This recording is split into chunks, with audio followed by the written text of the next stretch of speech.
We think the actual war happened, if it happened at all, around 1200 BC. It is in the Iliad that we read of Helen of Troy, the face that launched 1,000 ships, and in the Odyssey, the Trojan horse, which taught us to beware of Greeks bearing gifts, or gifts bearing Greeks. The warriors of the Iliad have left a legacy from the sublime to the ridiculous. Achilles can be found in medical books. Ajax is on every supermarket shelf. Names and images that have survived 3,000 years. These are the first stories we have in the West. And that means that if they're to last, and they have lasted for so long, they must be about virtually everything. Every time you pick up one of those stories, you're on the edge of talking about something archetypal, something that's always with us, something that's wonderfully generalized. The Iliad focuses on the archetype of one sort of hero, Achilles. Powerful, straightforward, and terrifying, the professional soldier. It tells of Achilles' great hubris, or pride, his destructive rage when that pride is injured, and finally his death at the hands of Paris. The most complex hero of the Iliad goes on to star in the Odyssey. Odysseus, whom the Romans called Ulysses, was a different kind of hero. Odysseus was a draftee, brave, bold, a liar, and very, very human. You may remember that James Joyce wrote his great work, Ulysses, based on Homer, and when he was asked why he did it, he said it was because Ulysses was the only complete man in literature. He said that the other great figures in literature are not complete. Hamlet was not a complete man, nor any of the other figures who play a leading role in literature. But in Ulysses, we see the person who was canny, courageous, devious, full of love and hate, and ready to face all challenges. The descendants of Odysseus are legion. We meet them today in action-adventure heroes like Indiana Jones. Odysseus has fought long and hard at Troy on behalf of his ally, King Agamemnon. When that brutal war is over, Odysseus is eager to return to his beloved wife, Penelope, and to reassert himself as the head of the kingdom of Ithaca. The Odyssey is about that return trip. It is also an extended lesson in decorum. The main moral code governing human action in the Odyssey, it is this code of the protection of the stranger, of hospitality, of looking after people who turn up in your country. And it's a system, too. It's a system in which you don't do it just out of pure good-heartedness. Someday you may be in his country, and you expect that he will return all the gifts you've given him. The same basic rules of hospitality persist today, but mostly as the polite conventions of, say, a dinner party. The guest gets fed. In return, he entertains the host. But back when civilization was just beginning to take hold, an offer of a meal could mean the difference between survival and death. If you are going to travel around on an Odyssey, there are no motels you can stop at, and there is the bargain of the give and take of hospitality.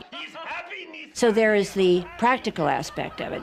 And then there is the moral aspect of it, which appears not only in Greek literature, but in practically every religious literature in the world, of the idea that you must be hospitable to people, you must take people in, you must share what you have.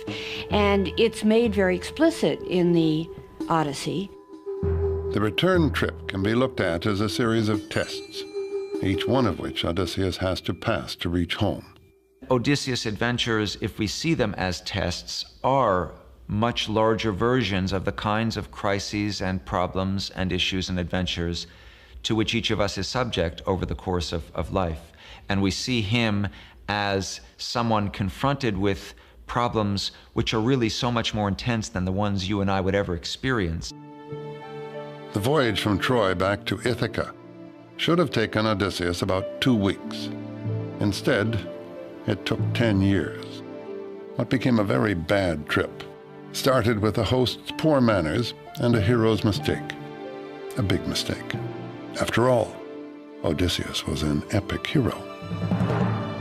He and his crew came ashore on the island of the Cyclops in search of food, and find themselves unwanted guests in the cave of a Cyclops named Polyphemus.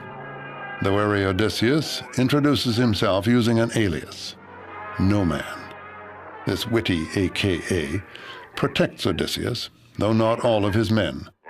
Instead of having dinner served as they expected, some of them are served as the main course.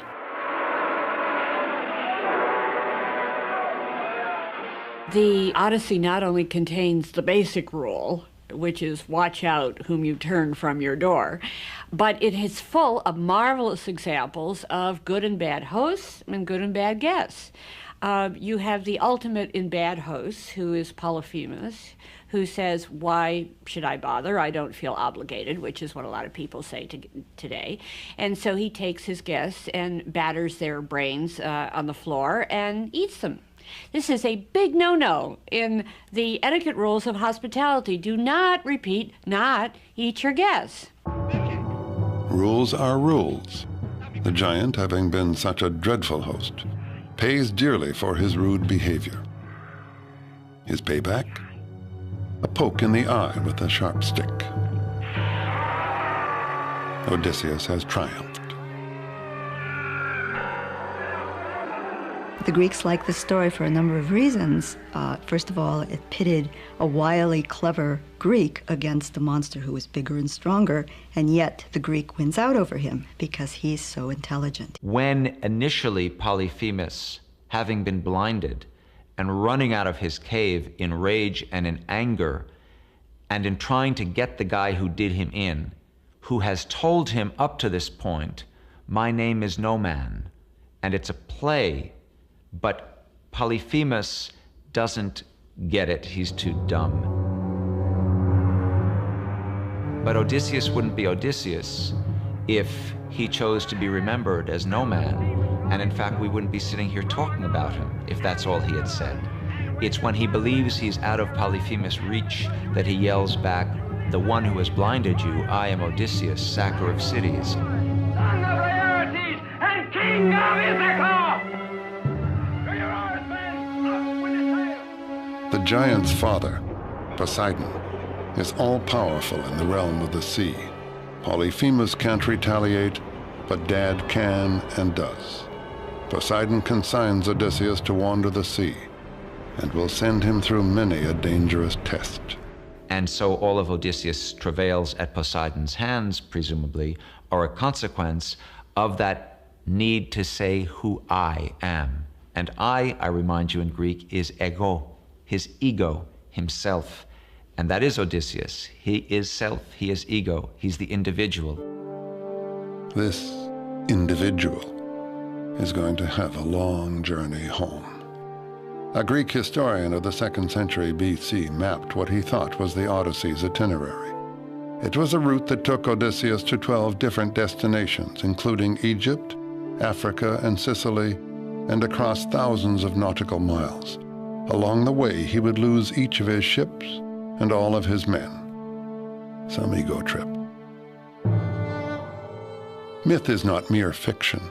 Its origins lie in the efforts of early peoples to explain the world about them. Myth can be thought of as a form of history, or even an early stab at science.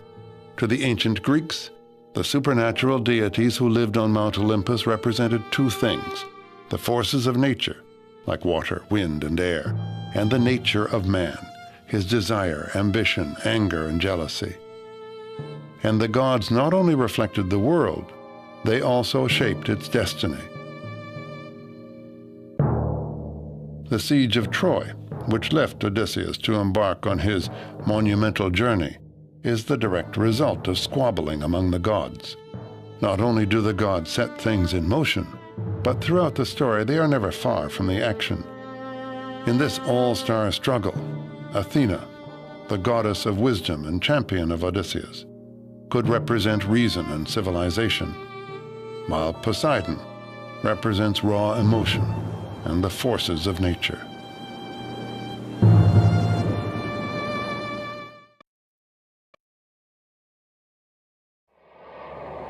We think of an Odyssey as a long trip, a series of wanderings, a journey filled with adventure and hardships. We all follow our own Odyssey, our own voyage through life, searching for the serenity of home. Homer evoked this human Odyssey in a poem of 12,000 lines, the first known masterpiece. Sing to me of the man, Muse, the man of twists and turns, driven time and again off course once he had plundered the hallowed heights of Troy. Many cities of men he saw and learned their minds. Many pains he suffered, heart-sick on the open sea, struggling to save his life. Launch out on his story, Muse, daughter of Zeus. Start from where you will. Sing for our time, too. Who was Homer? No one really knows. The question has baffled scholars for 3,000 years. The poet who is thought to have created the Western world's first great works of literature is an enigma. Now this guy Homer, did he write both? Or is there a Homer who wrote either? Or is it someone else who happens to be named Homer who wrote these books and not the guy we think? Or is it a compendium that somehow came together during a period that we then associate with someone named Homer? We call him Homer, but we know really nothing about him at all. There are all kinds of legends that he was a wandering schoolmaster who went around reciting his poems. He may even have been a woman. That's what Samuel Butler suggested. But we don't know who he was, or some people even deny, some scholars even wonder whether there was a Homer. So I don't know who Homer is. All I know is that I'm entertained magnificently by what he, she, they, or it offer, and that both the light and the heavy aspects of what they offer are an endless source of amusement and amazement to me. Whoever he was, he evoked an heroic age in his works, a time of warrior kings and courageous seafarers, of a civilization rich in gold. Homer's epic poems have given generation after generation of Greek people enduring legends about their past. Of course, it was all myth, or so we thought. And then along came Heinrich Schliemann, a rich and highly controversial amateur archaeologist who thought Homer was telling history, and he set out to prove it. Schliemann was, as you probably know, a self-educated merchant from Germany who, when he made it in the business world, he fulfilled his boyhood wish to become an archaeologist. And he did it with such excitement and such deep devotion to it that he memorized the Iliad and the Odyssey in the Greek original. He knew them by heart. Schliemann went to Turkey to prove his theory and found what he believed to be the site of Troy. To this day, the find is disputed, but Schliemann was convinced. Next, he traveled to the Greek mainland, to the site of the ancient civilization at Mycenae, purportedly home of the legendary King Agamemnon. Schliemann began excavating just inside the city walls, looking for royal burial tombs. Months later, he struck gold, unearthing 30 pounds of delicate artifacts. Among them, a mask he claimed was the mask of Agamemnon. He had wonderful success at Mycenae. In fact, at Mycenae, I believe, was his biggest success, because he found the only intact royal burials that we know. Almost overnight, he made every academic person who did not believe the stories of Homer rethink the question of historicity in Homer. Schliemann had discovered evidence of a highly developed, warfaring Greek civilization that flourished between 1550 and 1100 BC, the Late Bronze Age. At the height of their influence, the Mycenaeans were established in what is now Sicily, Turkey, Egypt, and northern Greece. It was a rich and powerful civilization, but it ended abruptly. We aren't sure why. We only know that by the end of the 12th century BC, the Mycenaean world had disintegrated. Even its primitive alphabet, what we call Linear B, was lost. The experts suggest invasion, famine, or disease, perhaps a revolt. Some think economic decline inspired Mycenaean marauders to raid other lands and cities, and that the Trojan War might actually have been just 10 years of plunder. In any case, the storied fall of Troy coincided with the splintering and death of the Mycenaean Empire. There followed 4 largely unrecorded centuries, 400 years of darkness. What legends survived did so through a system of oral storytelling. Bards who memorized the tales added their own spin and sang them to audiences all over Greece. The rhythms and structure of music no doubt served as aids to the memorization of thousands of lines of poetry. The word is what ties us to the past, and of course, long before there was writing, mothers were talking to their children, and that was the beginning of the oral tradition. And the oral tradition, which was perpetuated by the bards, was something that that preserved the essence of the story and allowed embellishment to meet the expectations of every particular audience.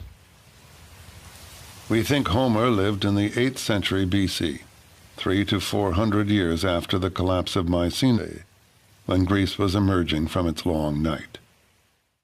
He was the greatest of a long line of bards, the one who took countless variations on the ancient legends and coalesced them into one great masterwork.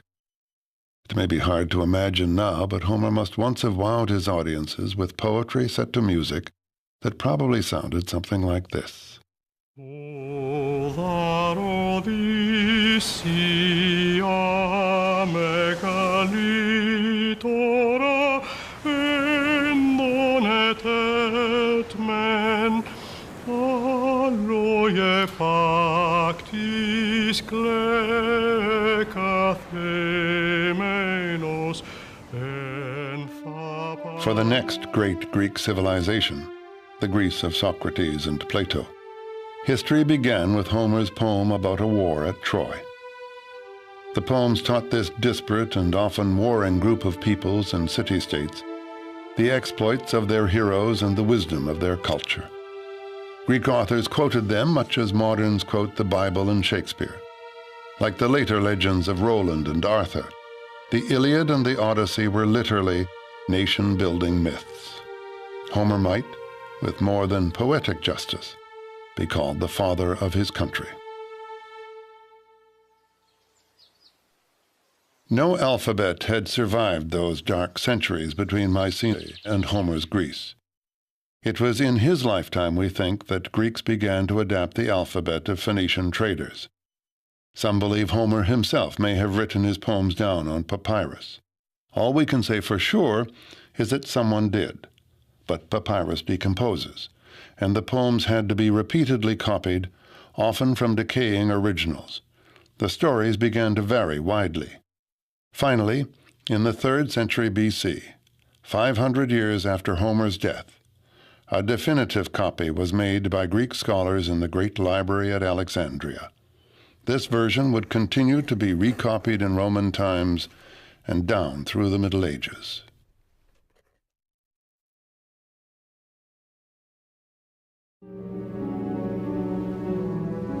After years at sea, Odysseus wants desperately to get home, but Poseidon keeps him from succeeding. Beset by troubles, he lands at the island of the sorceress, Circe. His men behave badly at her table, and she turns them into pigs. The god Hermes has given Odysseus a potion that makes him immune and instructs him to sleep with the beautiful witch so that she will return his crew to human form. Well, I always found it, beautiful and haunting, the magical aspect. But it's funny, too, that Circe turns these men into swine, but not because she's a malicious witch, but because in a way she's dispensing justice. They behave terribly at her table, and in a way she's just metaphorically realizing their inner swine, I guess we'd call it nowadays. In a way, they had it coming, and even as a child, I relished that part.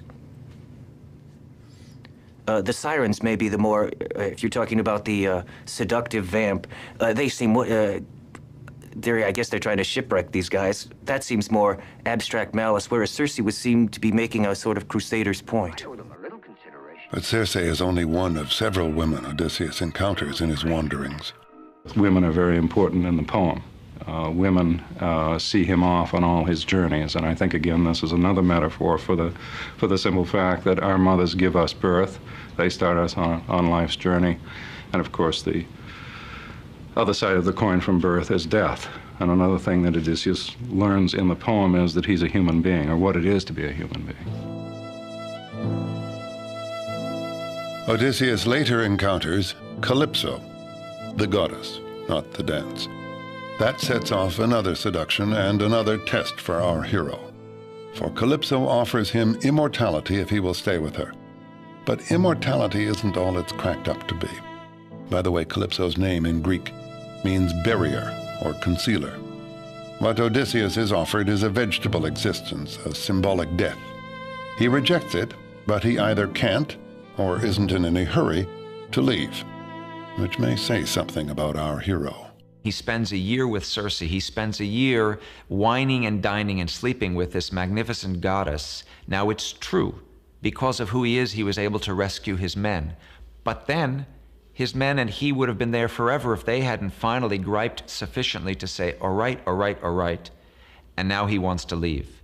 He spends 7 years with Calypso before we find him on the beach weeping about wanting to go home to Penelope. So those are sides of him which I don't find so admirable. I can't say that if I were in his boots, I would do any differently, but I still don't find it admirable. And so the message that Odysseus is getting is that he should live. He should not ask for immortality through fame or even immortality as the consort of a goddess lonely on an island, such as Calypso offers, but go home and live life and find good things in life and survive as a mortal person. And this is the choice he makes all the way through. I think when you recover from a bad romance, you also think of Circe, Calypso, the vamp or the side trip on life's journey. And Penelope's in the background of the Odyssey at all times. She's at the end of the line. But there's a lot of forays and side trips in the Odyssey that makes it surprisingly modern. The Odyssey has been recreated as entertainment countless times. This silent film version was made in 1924, long before anyone thought of a character like Big Bird. During the Middle Ages, the works of Homer survived primarily in the monasteries, but the Renaissance resurrected him, and the first printed editions of Homer appeared in Florence in 1488. Soon they were available all over Europe. He was a hit again. His poetry has been translated from the Greek into every tongue imaginable, and he has inspired more than just the translators. Homer's the beginning of the epic tradition. Without Homer, I guess there would have been a Virgil, but he wouldn't have been as good. There would have been a Dante, but he wouldn't have been as good. There would have been a Milton, but he wouldn't have been as good. And so on, through Keats, through Tennyson, through James Joyce. That's where Homer goes. And that's why a whole literary tradition comes out of him, depends on him, and by the same token is constantly bringing him back into life. More recently, Mark O'Donnell has brought him back to life, if only to get over him.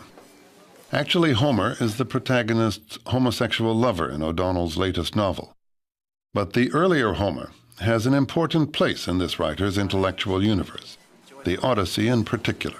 Well, the neat thing about the word Odyssey is it's entered our language as both the definition of the novel and the definition of life itself. That you say, oh, that was an Odyssey, whether you're talking about a long book or a crazy life. That's a sign of the Odyssey's power. First of all, that it's the first novel, and that's sort of primordial. Plus, you mix in the magic and the travel, and it gains quite a power and stature. And for my novel, which is a ridiculous farce about, you know, miscrossed romance in modern times, I thought it was cheeky of me to borrow from the greatest of novels for a loose model. But secretly, I also wanted to borrow some of its magic and mystery, because even in the craziest of farces, there's some of life's magic underlying. Even more than nation-building myths for the Greeks, Homer's works were the templates for the Western literary tradition. From the Iliad comes tragic drama, from the Odyssey, the novel, and the action-adventure hero has never died. Homer gives us two books and two kinds of hero. Which do we prefer, Achilles, who throws himself into the fray heedless of the outcome, or Odysseus, who schemes to win and survive? Indiana Jones is certainly one of the most popular heroes of today. All my little nieces and nephews know who he is. And he's more than creatures like Rambo or Arnold Schwarzenegger's Terminator, who are just mere brute force. He's like wily Ulysses in that he's got a PhD in archaeology, and he can not only, you know, dodge the arrows and steal the object, he can also recognize its value and appraise it for you.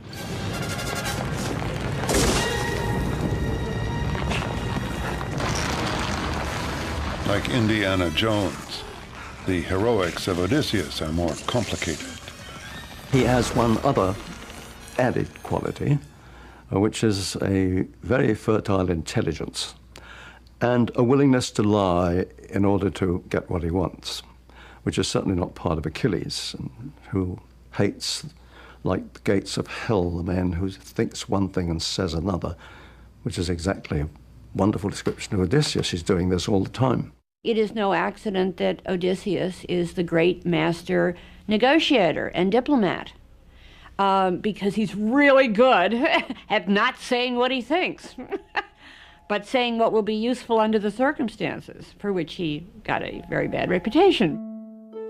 Homer had anticipated Machiavelli. Complete honesty may not always be the best policy. People always say, why can't they say what they really mean? Because if you say what you really mean when you have a volatile situation like that, you mean, I'd like to bomb you back to the Stone Age. That's what you really mean.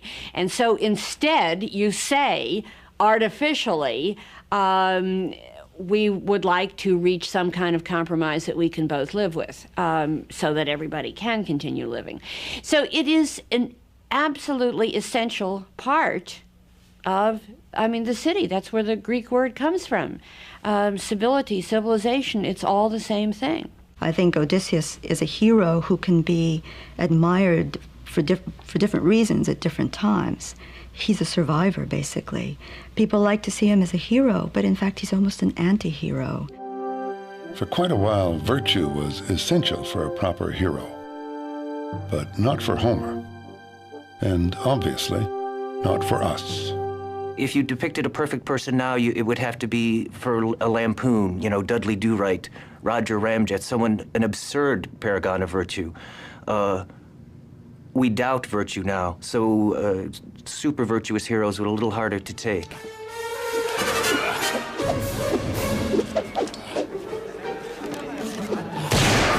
Still, we want our heroes to have a moral compass. We want them to try to do right.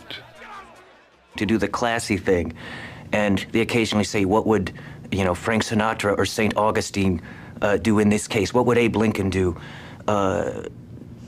They talk about a collapse of morals. My idea of a hero is not necessarily vanquishing in battle, but treating everyone with respect and surviving, if nothing else. That's the bottom line.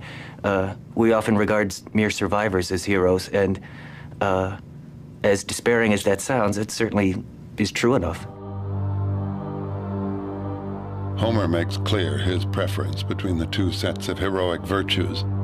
In the end, even Achilles votes for survival. Circe tells Odysseus that he must visit the underworld before he can continue his journey. There he meets Achilles again, a dead Achilles. Achilles is the same tough character he is in the Iliad, no nonsense. He doesn't put up with any guff from anyone. And Odysseus tries to mollify him by saying, look, Achilles, you were honored in life, and here in the underworld, everybody honors you. Achilles looks at him and he says, look, don't praise death to me. I'd rather be the meanest slave on earth than king of the dead. The tales have a purpose. They are not repetitive. They show Odysseus facing a number of different challenges, and as he goes through these tales, in each one of them he is invited to forget the return home, to forget home, to stop living in a way, to die, to cop out. But he has learned something on these journeys, and I think what he's learned is life with all its suffering is better than anything else. Stay alive.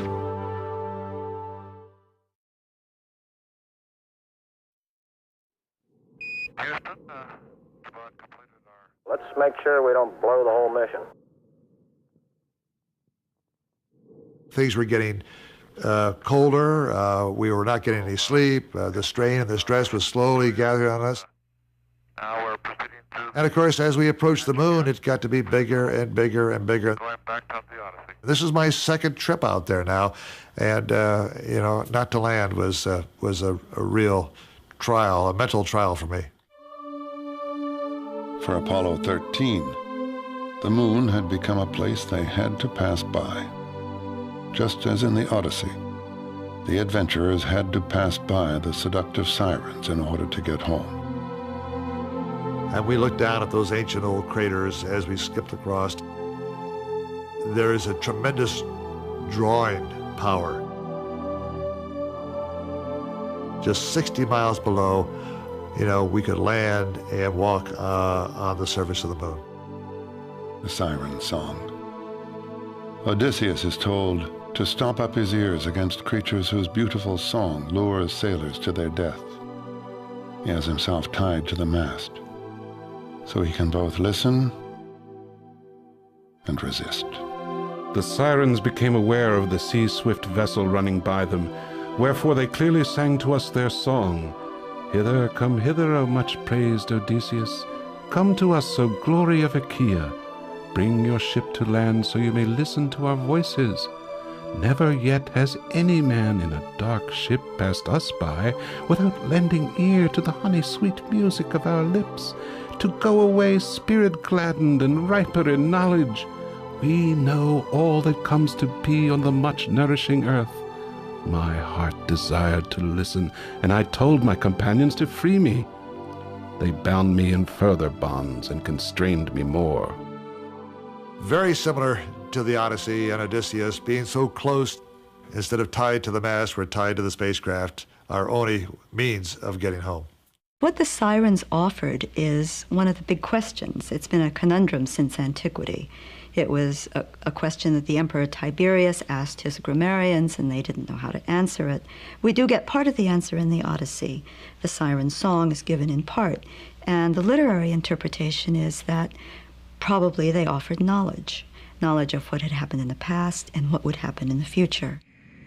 This is a great lure to Odysseus. T-9. Who wouldn't want knowledge? 6, 5, 4, 3, 2, 1, 0. Ignition. Ignition, flight. Roger. Liftoff. Apollo 13's change of fortune meant its crew never reached their destination. Looks good here, flight. Good agreement. Okay, good, Daddy. But like Odysseus, they learned something about themselves. And like Odysseus, they were on the adventure of their lives. Going back up the Odyssey. Looks good. How do you look? Well, that's good, flight. We're go. Okay, fire.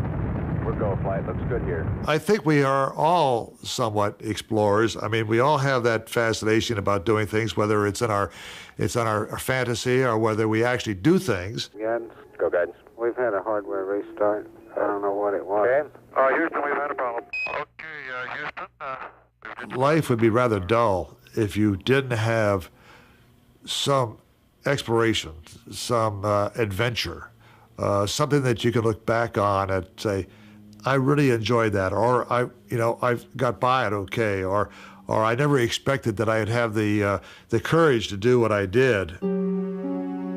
Odysseus has been years on his journey now, sailing from one ordeal to another, and more to come. Having gotten past the sirens, Odysseus knows his route will take the ship past the deadly whirlpool Charybdis and the many-headed monster Scylla, who lives in a cave above the sea. And between them he must make a choice. Which is the lesser evil? He always has choices. He has the choice of going past Scylla or taking the route of the whirlpool, and he's been told that if he takes the whirlpool, it's most likely that the whole ship will be destroyed and sucked down into this terrible Charybdis. On the other hand, he knows that if he goes past Scylla, he will lose 6 men. So he decides not to tell his men about that, because he realizes that if they knew that 6 of them would die, they would stop rowing in that direction. And he tries to fight Scylla, but she cannot be fought. He has been told that too. And before he even sees her coming, Scylla has taken 6 of his men and is eating them up in the mouth of her cave.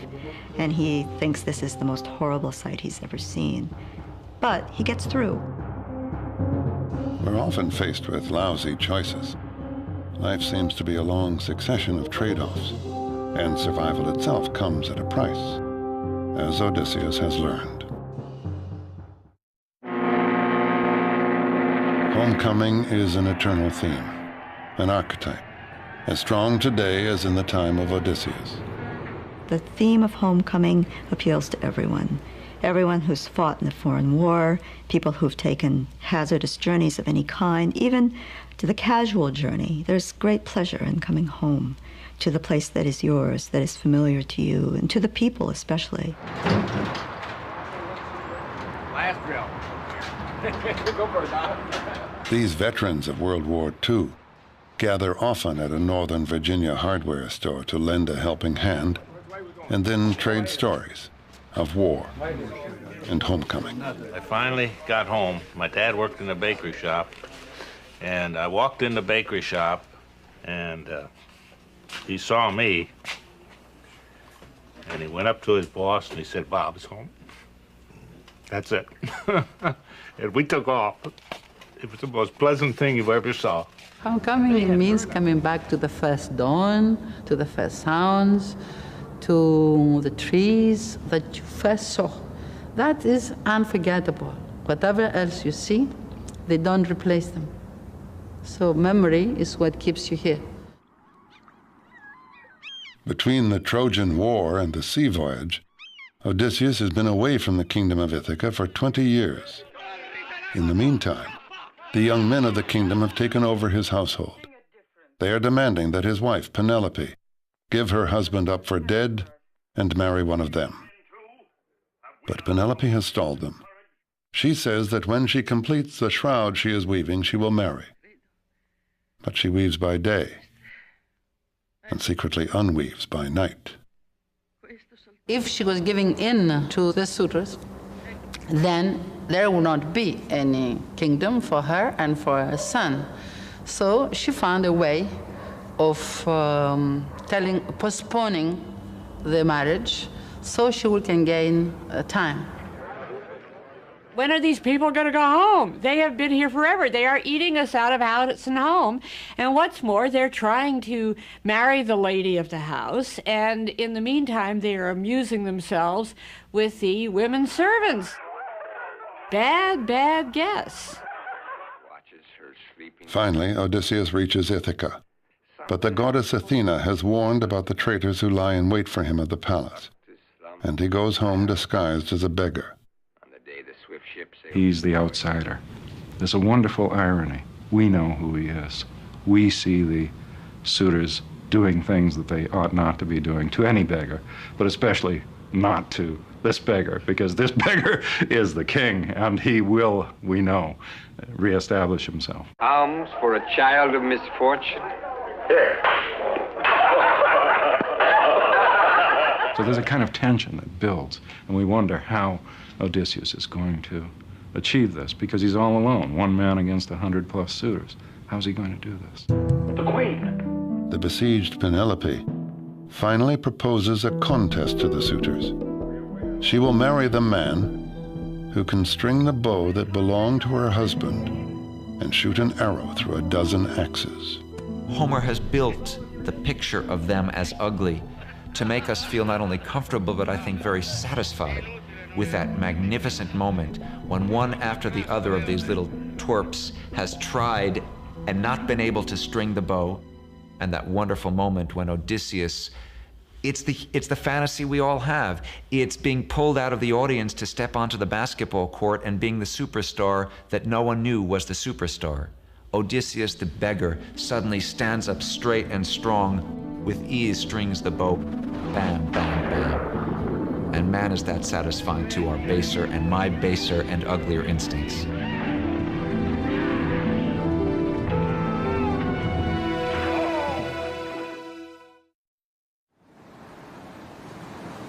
The tests are over, at least for now.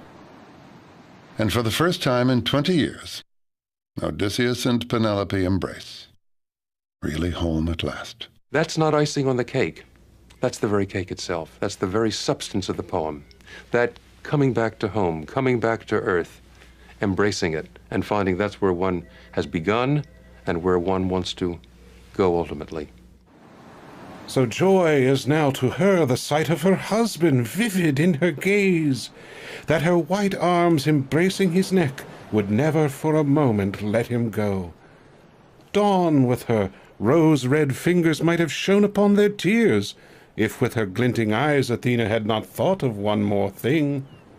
She held back the night, and night lingered long at the western edge of the earth, while in the east she reigned in the dawn. While in the east she reigned in the dawn. But now, if the Odyssey is life, can the still living Odysseus be finished with his struggle? Not quite. After setting his own house in order, he must negotiate a truce between his supporters and the relatives of the suitors he has just slain. And then there's the prophecy. While visiting Hades, he met the ancient seer Tiresias, who prophesied his successful return and said he would then have to leave again. Thereupon, take a well-fitted oar, and go on till you arrive at the place of men who do not know the sea, and eat a food that has not been mixed with salt, and where they do not know about ships with purple cheeks, or about well-fitted oars that are the wings of ships. And I will tell you a very plain token. Do not forget it. When you meet a man who mistakes your oar for a winnowing fan, then set your well-fitted oar fast in the earth, and make fine sacrifices to the Lord Poseidon. Then go back home, and sacrifice sacred hecatombs to the immortal gods who possess broad heaven. Far from the sea will death come ever so gently to your person, and slay you when you are worn out with sleek old age, and the people about you will be happy. Throughout the Odyssey, there has been the old philosophical conflict between fate and free will. The gods are stage managers of everything that happens, and yet Odysseus also owes his survival to his own cleverness and pluck. They created the role, but he acted it. The performance was all his. It's a little bit like when we finally arrive, we humans, we die. But what we all want, and what Odysseus above all has, is to be able to say, not only when he gets home, but when he's on his deathbed, man, I lived a life. And that's part of what makes him both such a rich source of entertainment and a kind of inspiration who on the grand scale is what each of us wants to be, even if we can only hope to do it on a smaller scale.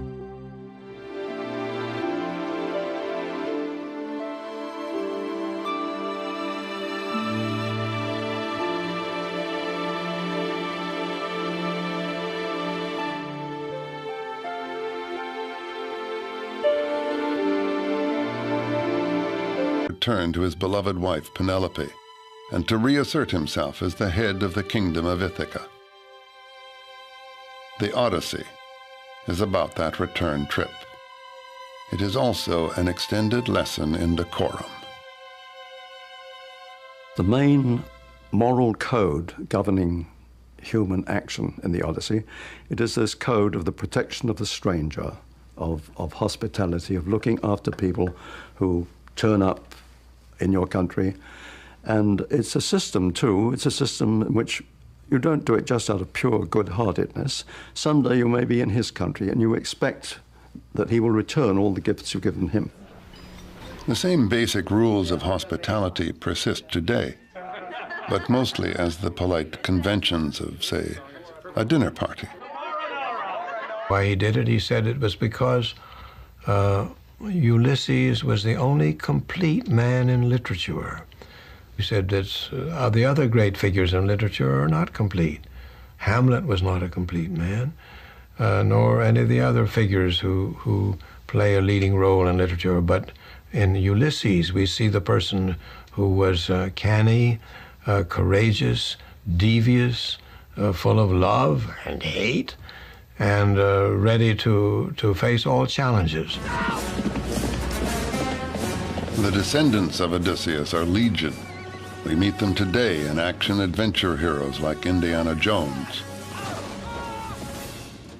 Odysseus has fought long and hard at Troy on behalf of his ally, King Agamemnon. When that brutal war is over, Odysseus is eager to... Something archetypal, something that's always with us, something that's wonderfully generalized. The Iliad focuses on the archetype of one sort of hero, Achilles. Powerful, straightforward, and terrifying, the professional soldier. It tells of Achilles' great hubris, or pride, his destructive rage when that pride is injured, and finally his death at the hands of Paris. The most complex hero of the Iliad goes on to star in the Odyssey. Odysseus, whom the Romans called Ulysses, was a different kind of hero. Odysseus was a draftee, brave, bold, a liar, and very, very human. You may remember that James Joyce wrote his great work, Ulysses, based on Homer, and when he was asked what... The guest gets fed. In return, he entertains the host. But back when civilization was just beginning to take hold, an offer of a meal could mean the difference between survival and death. If you are going to travel around on an Odyssey, there are no motels you can stop at, and there is the bargain of the give and take of hospitality. So there is the practical aspect of it. And then there is the moral aspect of it, which appears not only in Greek literature, but in practically every religious literature in the world, of the idea that you must be hospitable to people, you must take people in, you must share what you have. And it's made very explicit in the Odyssey. We think the actual war happened, if it happened at all, around 1200 BC. It is in the Iliad that we read of Helen of Troy, the face that launched 1,000 ships, and in the Odyssey, the Trojan horse, which taught us to beware of Greeks bearing gifts, or gifts bearing Greeks. The warriors of the Iliad have left a legacy from the sublime to the ridiculous. Achilles can be found in medical books. Ajax is on every supermarket shelf. Names and images that have survived 3,000 years. These are the first stories we have in the West. And that means that if they're to last, and they have lasted for so long, they must be about virtually everything. Every time you pick up one of those stories, you're on the edge of talking about